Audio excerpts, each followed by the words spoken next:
that we are experiencing in the United States right now a crisis in governance. It's an entirely predictable crisis. When Reagan took office and said the government is the problem, the government is the enemy, the government is not your friend, the government is not here to help you. We, the government, according to Reagan, not here to make life better for Americans. The government is just wrong. When that happened, when Reagan came out and proclaimed that the official Republican position was now to hate government, essentially what he did was he set up this crisis of governance that's being played out right now. And right now you've got members of the U.S. Senate, 47 of them, who signed this open letter to Iran's leadership saying, don't bother negotiating with the president. We will screw it up. You've got 47 Republicans in the United States Senate who hate the United States, who hate the president of the United States, who are working actively to destroy or to harm this country.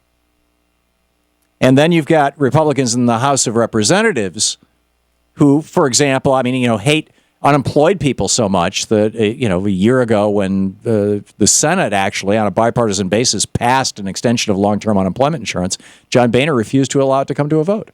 When the Senate passed comprehensive immigration reform, John Boehner refused to allow it to come to a vote.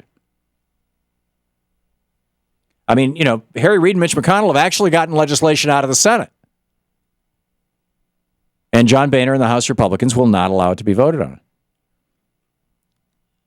Because the oligarchs, the billionaires, are not in favor of it. The only legislation coming out of the House of Representatives will be stuff that is supported by the oligarchs. This is dangerous stuff.